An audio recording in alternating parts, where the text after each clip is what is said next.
Fala galera, estamos aqui com mais um Caixinha Diário hoje para falar de idosos. E aí, Matheus, tudo bom com você? Tudo bem, meu amigo, tudo bem. Falar de um idoso que, pô, conhecidíssimo, né? Que é o nosso querido Harrison Ford, volta novamente para o papel de Indiana Jones. Cara, o Harrison Ford, ele era a exemplificação do papel do jovem e agora ele é a exemplificação do papel do idoso. Ele conseguiu evoluir e atingir uma classe muito boa no cinema, que é a classe do velho que está em todo o filme. Exato, exatamente. É ele e o Robert De Niro que estão agora. São só eles. Só esses caras. Inclusive, antes de mais nada, a gente tá aqui pra falar de Indiana Jones, As Relíquias do Destino, o filme mais novo aí da franquia, que aparentemente vai ser o último, né, com ele, pelo menos.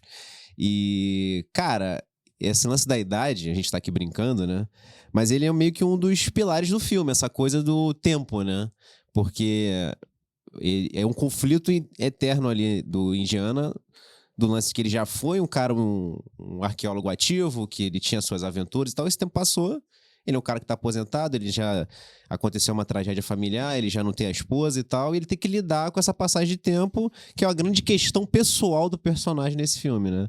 Mas tu achou que ele foi bem no filme? Na sua faixa dos 80 anos? Achei. O Harrison Ford, foi o que eu falei, tá fazendo um papel de idoso muito bem, qualidade. A atuação é máxima. Então, assim, eu acho que o filme desenvolveu bem a questão da faixa etária dele ali. E desenvolveu também os problemas dele como ser humano, né? Como família, pai, esposo e tal. E idoso também, como o Bruno tá falando ali. Não, legal que ele é desapegado, né? Porque ele é homenageado. Não, você se aposentou, ele não sei o que, ele lá assim, ele pô, pega o brinde ele não aguenta mais isso aqui. Aí o cara dá um negócio, ele, pô, legal, ele dá da primeira pessoa da de rua. Aham. É, cara, assim, eu acho que ali a solução... primeiro que a melhor coisa do filme é que o Shia LaBeouf não voltou, né? Inclusive mataram ele. Eu fiz spoiler aí já de cara que ele rodou. Rodou. Sem parecer nada. Já foi de ralo, em alguma guerra, que ninguém sabe que existe. Sim. Pelo que eu entendi, o filme se passa em 69. Caralho, o Pedro entendeu, eu não entendi em que ano se passa, não. Então, é meio que período... E também teve uma manifestação no meio daquela cena de ação do Gritar no Cavalo, então. É contra a Guerra do Vietnã. Ao que eu entendi, ele foi pro Vietnã e morreu lá. Entendi. E aí, realmente, mas assim, é bem... Você entende que ele perdeu o filho, e isso foi o estopim para o término do relacionamento dele com a Marion, que é o primeiro grande amor lá do primeiro filme, né? Assim, o que eu gostei inicialmente é que o filme começa com uma baita cena de ação. Porra, com o Harrison Ford a caráter de CGI. Sim, gostou? Gostei. Também gostei. Bom. Na primeira cena, eu dei uma estranhada. Porque ficou meio robozão, né? Ele virou a cara meio assim, parecia um dinossauro. Parecia... Ficou meio engraçado, assim, no início. Mas depois, eu acho que fluiu, assim, nas cenas de ação. Provavelmente tinha algum dublê de corpo ali. E aí, óbvio que ele não ia pintar o cabelo pra fazer a cena de ação velha, né? Até porque com artrite, artrose, osteoporose e várias doenças é muito difícil. Difícil, teve dublê, sim. E aí, ele meio que foi muito boa aquela cena ali. Aí tem aquele menino que foi um colapso mental, porque na verdade na Marvel ele é nazista. E aí ele não era nazista, mas ele tem maior carinha de nazista, o amigo dele. Sim. Pô, maior ele carinha de nazista. Ele é o Armin Zola, pô, do Capitão América. Sim, pô. Que eles trocaram o Hitler pela Hydra no Capitão América, né? Exato. No Soldado Invernal ele volta com uma inteligência artificial, inclusive, né? Sim. E eu achei muito legal essa cena de ação ali. A gente tem também o Grindelwald ali, ó. O Mads Mikkelsen. O Grindelwald 2, né? Porque o cara, ele só é escalado pra fazer vilão, até porque ele tem a cara de um vilão clássico, ele não né? fazer um mocinho. Eu queria... o Hannibal. Exato. Eu queria ver uma comédia romântica com ele. Ele, Jack Black. Ben Stiller junto. A galera assim pra poder dar uma descontraída nele. Não, e o brabo é que assim, ele tem cara de vilão clássico. Não é nem um vilão que tu assim... você desconstrói a figura. Não, é um vilão clássico. Não, ele parece que ele tá na história do Indiana Jones desde o início. Ele já tá pronto, pô. Já tá pronto. Ele Tanto que perfeitamente. Se você pegar o perfil do Grindelwald, que é fascista, extremista, ele fez o próprio vilão, o Le Chiffre, no Cassino Royale, o 007 Cassino Royale, que também é meio que isso, né? E aí agora ele volta no Indiana Jones como nazista. O cara é estereotipado com esse tipo de ele é nazista, protagonismo. O uniforme dele, uniforme não. O pijama dele é, uma suástica ali, bonitinha ali, colocadinha. Sim, sim. Cara, é uma questão, essa parada que falou do nazismo é engraçado porque ele rola uma crítica profunda no filme, né? Porque você vê o governo americano aliado a cientistas nazistas. Sim. Inclusive, isso é um fato histórico, né? Depois que acabou a Segunda Guerra, o governo americano ele aliciou cientistas nazistas para ajudar na corrida espacial. Meio que isso é uma parada que não é confirmada, mas rolou de fato. Sim. E aí o filme faz referência a isso, inclusive os capangas do vilão, que eu esqueci o nome, desculpa, gente, do vilão, do Mads Mikkelsen, eles são americanos. Grindelwald. O Grindelwald, eles são, falando das referências aí, eles são americanos que seguem um cara que é nazista. Então, assim, eles flertam com uma vibe meio neonazista, entendeu? Uma galera ali de hoje, que não necessariamente é da Alemanha, mas que prega esses ideais, entendeu? É que no momento político brasileiro, inclusive, se encaixa muito bem, né? Não, porque a galera não. adora fazer pensamento idiota. Sim, não, adoro. Então, assim, isso é meio que uma crítica em relação a isso também. Você pegar o próprio governo americano que enfrentou os caras, ele se desvirtua e se alia a eles, entendeu? Sim. Tanto que o próprio personagem, ele tinha um encontro com o presidente dos Estados Unidos, ele trabalhou ativamente na corrida espacial, mandava a galera lá pra Lua, né? Assim... Não sei se dá pra considerar que existe um ex-nazista, né? Porque o cara, ele fica flertando com a possibilidade de retornar pra aquele papel ali o tempo todo. Eu acho que não, eu acho que não tem ex. Eu acho que os ideais permanecem ali no cidadão. O lance é que, como é crime hoje, o cara tem que ficar incubado até certo ponto. Mas ele não desiste do que ele pensa. Não tem ex mesmo, não tem. Não tem. E... Eu achei isso interessante, né? Você aliar ali os Estados Unidos trabalhando com os nazistas, né? Depois da Segunda Guerra. E aí, cara, nós temos a participação de Phoebe Waller-Bridge aí, que faz a afilhada de Indiana Jones. Ela que fez Fleabag, uma série aí muito forte da Amazon, que fez muito sucesso. E, pô, ela tá muito bem no filme. Eu achei que não foi aquele lance igual do Shia LaBeouf, que é uma coisa de passar o bastão, não. Ela não tem nada a ver com Indiana Jones. Ela assume um protagonismo parcial em certos momentos do filme, mas ela nunca desrespeita que o filme não é o dela, não é dela. Exatamente. Então, assim, achei que ficou uma química legal e não tem essa coisa de forçação de barra, não, a gente vai ver um filme com ela agora. Não que fosse ruim, mas assim, o Shia LaBeouf, não é a eles proposta. tentaram entubar ele pra ele ser um substituto, Isso, né? Exato. Pô, e escolheram um cara péssimo. Entendeu? Ali tinha que ser um Chris Hemsworth ali pra ser o filho do Indiana Jones. Um cara assim que pega um filme de aventura de adrenalina, né? Quem foi muito cotado uns anos aí foi o Chris Pratt, né? O Senhor Chris Pratt. Devido à participação dele no Jurassic World. Dá até uma dor de cabeça. Que ele tem um papel absurdo em Jurassic World, Nossa. Aí... Mas ele foi muito tempo a carinha preferida pra ser talvez um sucessor aí de Indiana Jones, mas que graças a Deus não aconteceu. Eu gosto quando você coloca essa frase toda num tempo verbal que não aconteceu.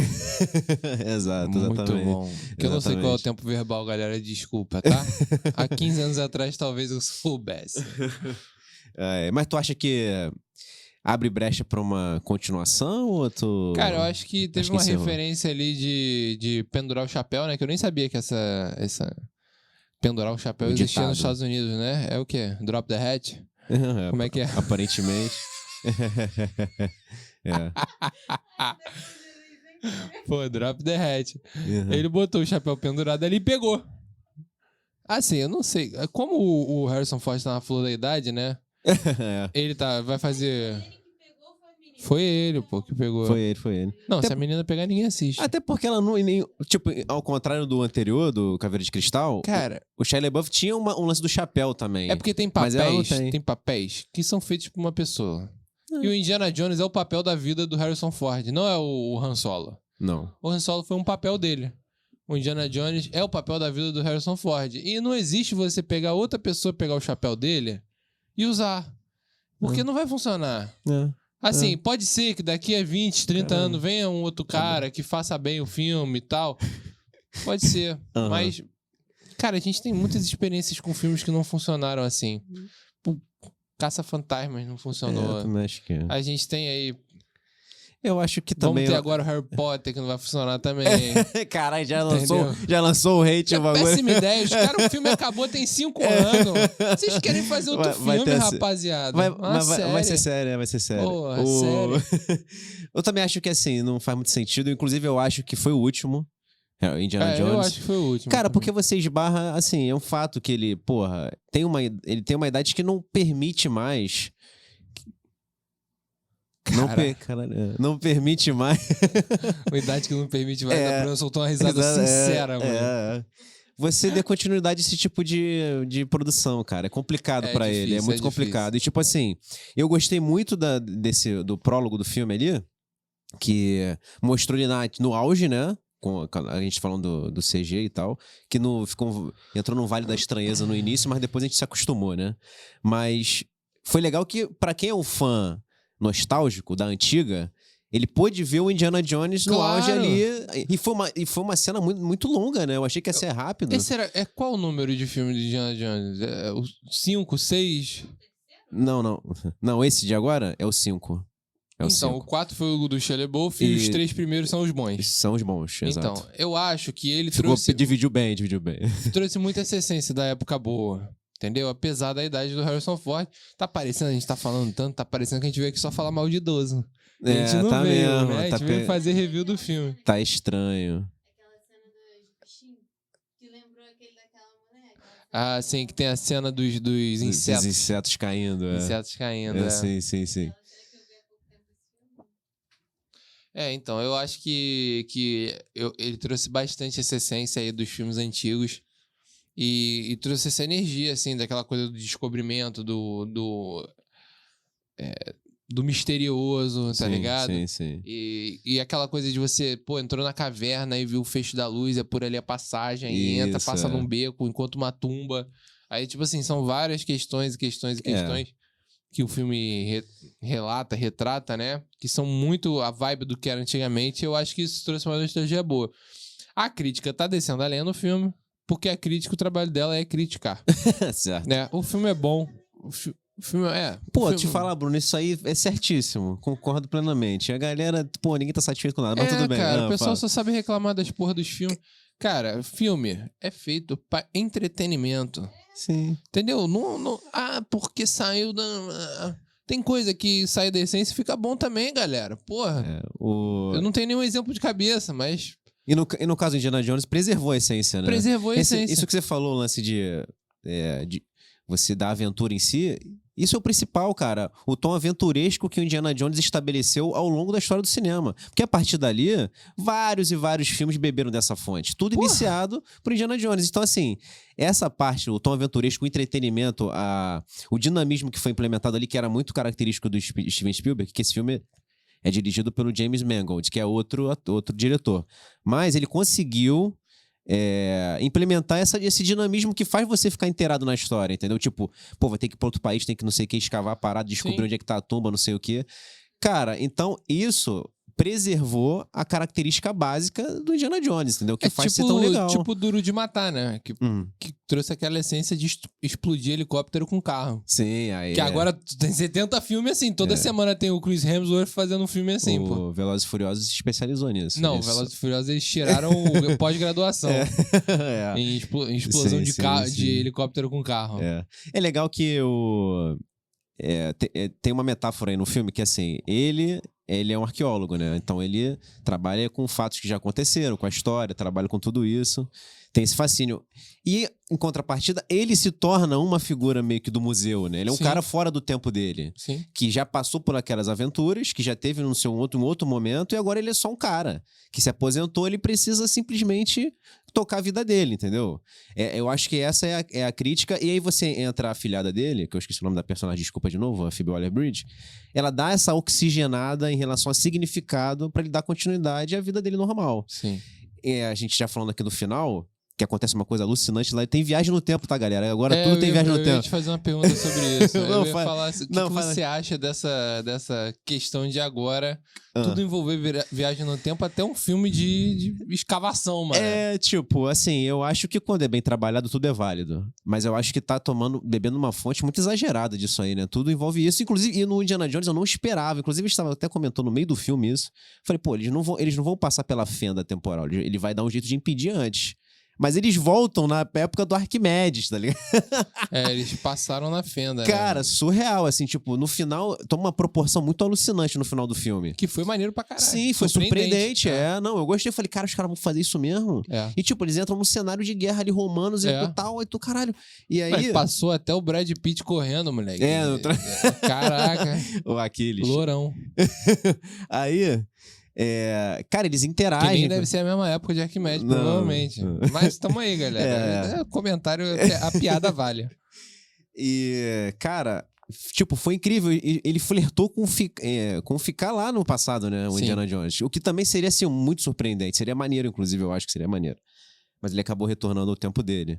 Justamente que é aquele choque de realidade, né? Você quer viver sempre a tua eterna aventura, só que tem momentos que você tem que aceitar que acabou. Você tem que só viver. Cara, eu acho que, na verdade, o ponto ali que ele pediu pra ela, pra deixar ele lá, eu acho que é um bagulho muito mais profundo do que só viver a eterna aventura, assim. Eu acho que a essência do personagem é o descobrimento, né? Buscar o inalcançável, o que não tem definição, o que não tem explicação. E eu acho que ali, pra ele ficar ali, eu acho que teria sido um bom final. Não. Eu acho que teria sido, porque, na verdade, ele foi um cara que, pô, o personagem foi atrás de vários artefatos da história e tudo mais. E nesse filme mesmo aborda o artefato lá da... Negócio de Arquimedes lá. Cara, a pista de Beyblade de Arquimedes. Que é igualzinho a pista de Beyblade. Só pra situar, esse artefato do Arquimedes é o MacGuffin do filme, né? Eles têm que ir atrás disso pra poder... Porque ele consegue achar a localização de fissuras temporais que permite que você transite entre as linhas do tempo, né? E aí eu acho que valeria muito a pena ele ter ficado lá, cara. Assim, como conceito de finalização à altura do personagem, não é tipo ele ter mais uma aventura, mas na verdade ele conseguiu alcançar a história que ele sempre buscou. Ele sempre buscou artefatos históricos e buscou essa vida, e ali ele conseguiu realmente... O engraçado é que tu vê que no início ele tá assim meio que desapegado com tudo, né? Nada meio que motiva ele mais. No final ele tá emocionado querendo ficar. Ele tá lá assim, caraca, estudei isso minha vida toda, tipo, tô vendo aqui acontecer. Então assim, tu vê realmente um envolvimento que ele não teve durante o filme todo, né? No início ele já assim, pô, não aguento mais nada, tô cansado. E no final ele tem essa injeção de ânimo, né? De esperança ali, de algo que ele sempre acompanhou, que ele agora tava podendo ver em loco, né? Mas o fato é que ele retornou e a gente vê o reencontro ali com a Mary, né? No primeiro filme, que é o grande amor aí do Indiana Jones. Sim. Ele se reconcilia, inclusive Phoebe Waller-Bridge, eu só falo o nome da atriz porque eu não consigo lembrar o nome da personagem. Ela promoveu ali... Ele lembra o nome pior do que o da personagem. É porque eu conheci ela da série. E ela... promoveu um reencontro familiar no final ali, né? Ela trouxe todo mundo. Só faltou ter um almoço na parada, né? Ela resolveu os problemas pessoais todo Indiana Jones de uma vez. Cara, por incrível que pareça, em algum momento ali, eu achei que ele ia voltar pra impedir o filho dele de ir pra guerra. Poderia. Isso, inclusive, deu a entender em algum momento do filme. O que ele faria se ele tivesse acesso a voltar no tempo, né? Ele poder impedir que o filho dele fosse. Porque aquilo que atrapalhou não, destruiu a vida toda dele, né, pessoal? Sim, exato. Vocês acham que teria mudado alguma coisa se ele tivesse ficado lá? Teria mudado alguma coisa se ele tivesse ficado lá? A história, né, depois. Cara, é porque eu acho que o filme não se preocupa com isso. Eu acho que a personagem... Eu ia entrar nesse ponto. A afilhada tem uma hora que ela fala, não, porque você vai mudar... Ela fala só um momento, né? Se você ficar, você vai mudar o nosso passado. Só que assim, em nenhum momento isso é muito levado em consideração, tá ligado? Tanto que o Indiana Jones, ele quer ficar porque quer ficar, ele não tá se importando muito com o que vai acontecer depois, as influências disso ao longo da história, e porque isso vai ter uma consequência, com certeza. Mas o filme, ele meio que ele se desapega em relação a isso. Inclusive, a explicação pra viagem no tempo, ela é simples. A gente tá num momento que, assim, todo mundo explica de uma forma. A gente acabou de vir do Flash, que tem uma forma, a gente trabalha... Eu ia falar exatamente no universo isso. da Marvel você tem um outro jeito. Então, assim, é um conceito muito complexo e que cada adaptação tenta mostrar de uma forma, entendeu? Acho que aqui no caso do Indiana Jones é bem simples o negócio. Não tem muita dificuldade de entender, não. Eu acho que, na verdade, o ponto não era nem qualquer alteração temporal, né? Até porque o filme mesmo já responde isso. Houve uma alteração temporal. Na tumba do Arquimedes tem um avião com hélice. Meio que aquilo já aconteceu. Aquilo né? já aconteceu, a alteração. Ele enxergou uma coisa que era inalcançável pra ele na época dele. Ele tava com um reloginho no pulso, tá ligado? E aí dá a entender quando eles encontram a tumba que ele achou que ele conseguiu viajar no tempo. E não foi assim. Eu falei, até falei pro Pedro no meio, eu falei, cara, ele deixou o relógio lá. Uhum. E realmente foi isso, assim, ficou o relógio lá, ele viu o avião e aquilo tava com ele na tumba dele, porque foi o descobrimento da vida dele, Sim, pô, sim. do cara, e foi isso. Mas eu acho que na verdade, assim, é uma coisa que é inalcançável pra mente humana nesse momento falar sobre isso, assim, tipo, porque eu acho que é uma coisa que se existe a gente não sabe, e se não existe a gente também não sabe.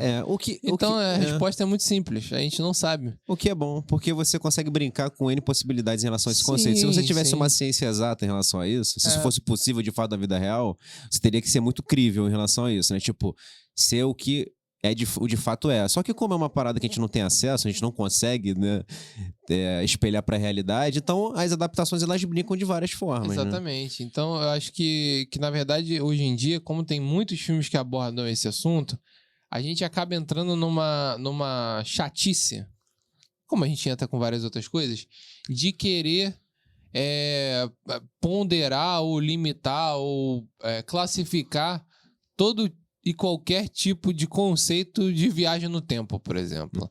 E aí tem... porque é o conceito do De Volta pro Futuro. É o conceito do Vingadores. É o conceito do Flash. É o conceito do Máquina do Tempo. Pô, cara, são vários conceitos e vida que segue, meu amigo. Não tem que... O Vingadores... ele explica a viagem no tempo como você voltou pro passado e o teu passado agora é o teu futuro. É o futuro daquele ser que foi pro passado. Sim. O De Volta pro Futuro explica outra coisa. Você voltou lá, alterou e mudou a porra da linha cronológica toda. É bem mais simples, Não passou a ter um outro ser habitando a linha cronológica em paralelo. Isso, exato. Então, assim, eu acho que são muitos conceitos que ali ninguém tava preocupado. Não, pô, sem dúvida. E é isso. E é bom ser raso às vezes, porque a única conexão que tem é Arquimedes viu o avião e achou um relógio. E ele tava com um relógio no túmulo e o avião lá esculpido na lápide dele. Exato. Isso. Foi a única conexão de alteração temporal que tem. Até porque o filme, cara, ele não... o foco dele nem é esse, entendeu? Não, pô. Nem é esse. É tipo, é você preservar a essência do Indiana Jones. E assim, o conceito do viagem no tempo, inclusive, ele demora um pouco a ser meio que deixado claro o que vai acontecer. Sim. Tipo, a ser explicado de fato, entendeu? Sim. Porque, cara, aquilo ali é meio que um incremento do filme, que no final traz algo surpreendente, que é legal. Sim. Mas ele, em nenhum momento, ele foi o principal ali da trajetória do negócio. Em nenhum momento. Então, ele tratou como deve ser tratado dentro daquela história. Eu acho que era muito mais a emoção do personagem... historiador encontrando um objeto histórico. Exato. Ou uma pessoa histórica.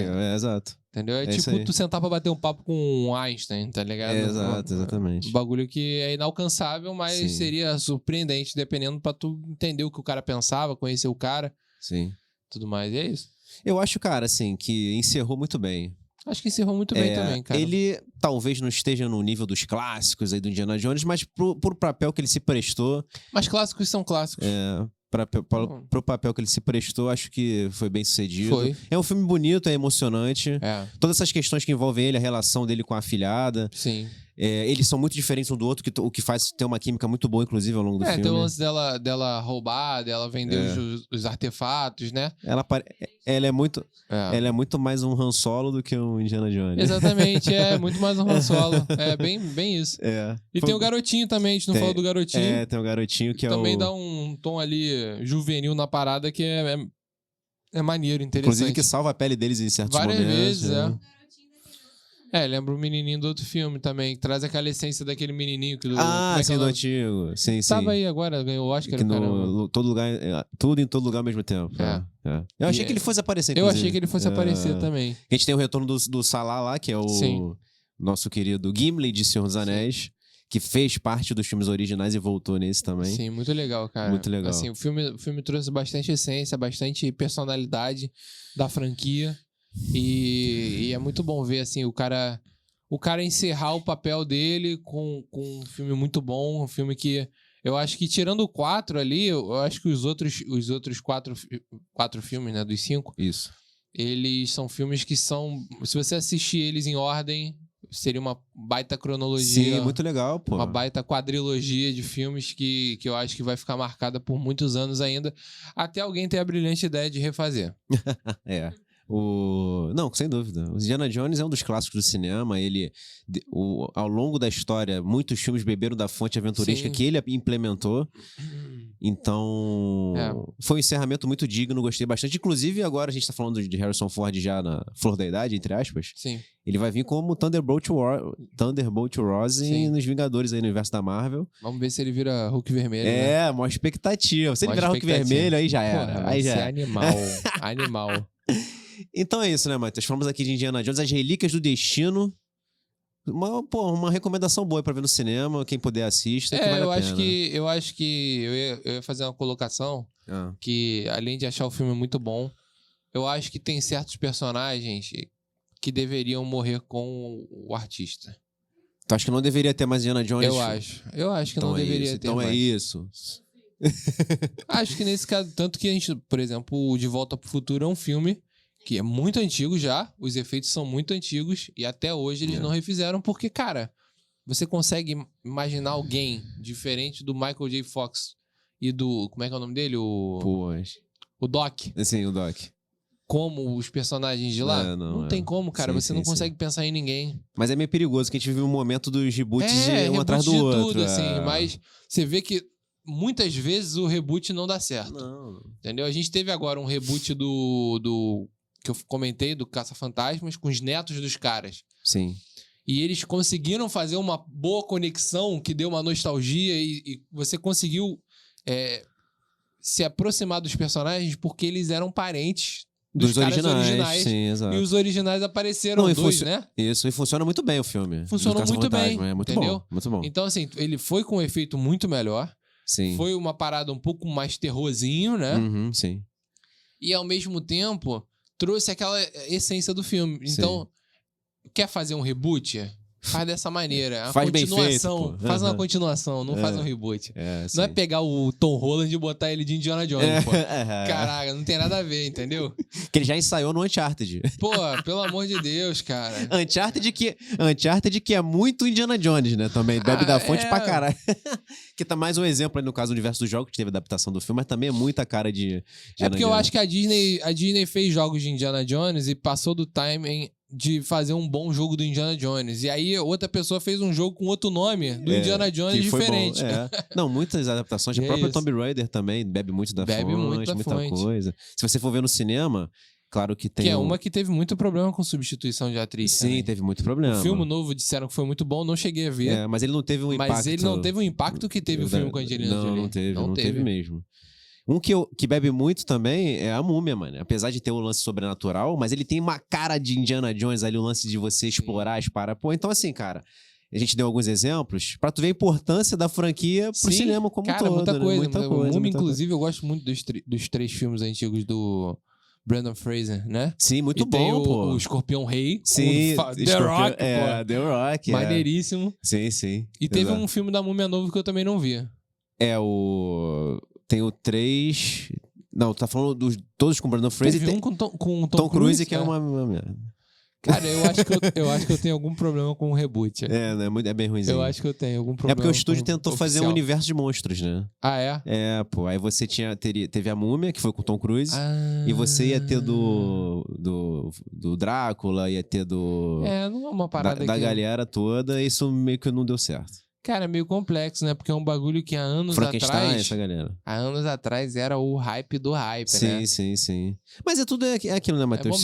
Se o filme tivesse dado certo, os caras iam continuar no projeto. Mas aí o negócio passou batido, ninguém... E aí segue a vida, entendeu? Segue a vida. Mas os do Brandon Fraser são incríveis, pô. São incríveis. O 3, inclusive, que já não é um dos melhores, tem o Jet Li lá como vilão, que é bom pra caralho. E essa parada que eu falei, do personagem morrer com o ator, eu acho que tem muito a ver com a franquia em si, o nome. Uhum. Porque, por exemplo, vou citar um exemplo. A gente tem uma Missão Impossível, que é o Tom Cruise. Certo. O nome do filme não é o nome do personagem do Tom Cruise. Não. Ali, quando você tem um filme que Pô, pelo menos no caso do Indiana Jones, eu acho que seria isso. Indiana Jones. Sim. Como é que você vai fazer outro filme do Indiana Jones sem o cara, mano? Não, assim, se torna mais difícil. Indiana Junior Jones. Isso. Pô, não faz sentido. Não, o cachorro do Indiana Jones. Que é o que não acontece, por exemplo, com o 007. Como é um cargo, ele é um agente, você consegue mudar. Claro que vai ser o James Bond, mas assim, você não tá preso à figura do nome. Faz sentido o que ela falou mesmo. Que nem o Papa, Então, faz sentido mesmo. Então, eu acho que James Bond é o nome falso da pessoa. Não, é do personagem mesmo. Só que assim, como o 007 é um cargo, você poderia botar outro personagem, entendeu? Sim, Não é o caso do Indiana Jones, como você falou, que tá lá o nome dele estampado na... o cara. Exato. Entendi. A não ser que faça um reboot, que é uma péssima ideia. A não ser que faça um reboot, exatamente. Tem mais alguma consideração, Matheus? Ou... Não, cara, não isso. tem não. Galera, vamos ficar por aqui. Esse foi mais um Casting Diário. E a gente tá muito feliz de ter falado de Indiana Jones. Foi muito legal o filme. Muito divertido. Eu espero que você vá ao cinema pra poder irritar os críticos, porque o filme foi muito bom. E mude esse conceito de que crítico sabe alguma coisa. Crítico não sabe nada, meu parceiro. Vem aqui pro Casting, vem. Segue lá, ó. @Casting Diário, que a gente fala real aqui, tá? Um beijo. Valeu. Valeu.